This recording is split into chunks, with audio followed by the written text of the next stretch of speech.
Hey there, welcome back. So today we will check the exception handling, and this would be an introductory video for exception handling. Alright, so let's get started. First of all, we would be adding a new class into our project, and project would be org.studyeasy. Class would be app. Everything seems to be good enough. We also have the main method in here, and first of all, let me remove couple of projects from Eclipse in order to give you a better visibility. Alright, so now it is more visible. Alright, so in here we have this app class. Alright, so moving forward we would be creating couple of more methods. So these would be, for example, public methods. Public void case1, and we will receive two entities, so it would be like int x comma int y. Alright, and inside this we will code something, but as of now let us also add the same skeleton for case 2. Alright, so this is good. Alright, so moving forward, let us code for case 1. So we will system out the value of x divided by y. Now friends, in this scenario there could be an issue. If the value received in this variable y is 0, there would be an exception. Now the case 1 is that we manually handle these kind of exception by handling it, for example, using condition checking. So in here I will type in if y is not equal to 0, then only continue with this particular statement. Let me format this a little. So we will code this like this, and then we will add in a else part, and inside this else part we will print a message: the value of y was 0, or is 0 rather, it would be better. Alright, so this seems to be good enough, right?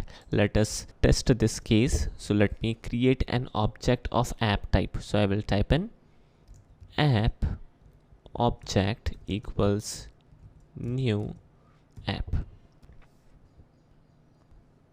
and we will pass in 1, 0, and let us check the output. The value of y is 0, and if we pass in, for example, 10, 2 maybe, the output should be 5. Right, so everything is working properly. Now let us check in case 2. So we will again print this statement in case 2.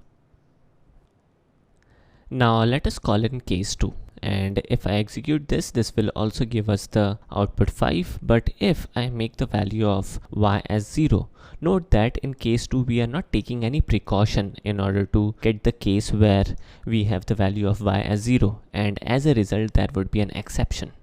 So here is the exception. Exception is arithmetic exception, and the message is divide by 0, which is the expected output. Now friends, there are two scenarios. The first scenario is where we have taken the precaution beforehand, and the second scenario where we will try the statement first. And in order to do that, we will take help of something known as try catch block. So we will bring the statement which can cause the issue, which can cause us the exception inside this try block, and then we will catch the exception. So we will type in catch, and then we will make use of exception. Now exception is the parent class of exception. We can further check the categorization of it in our master course on Java. We are simply giving the introduction in this video. So we will type in exception E. Maybe E is the object of exception type, and inside this catch block we can handle the situation if the exception occurs. And the situation would be pretty simple. We will simply type in a statement where we will say the value of y is 0. Now the advantage of this is that the program is working and we are handling all the exception regardless of value of y is 0 or not. In fact, if anything goes wrong, we can, for example, check the exception and we can catch the exception properly and handle it accordingly. Now friends, there could be a debate that exception handling is better than taking the precaution beforehand, but there are many scenarios where we need to take precaution beforehand, and taking the precaution beforehand would be rather a better option. So these two methodology are widely used. Majorly, if you ask me, exception handling using try catch block is more popular and slightly better, I would say. Rather, apart from this was a quick introduction, and there is more to it on exception handling, but the detailed explanation would be covered in our master course on Java. Thanks for watching. Take care.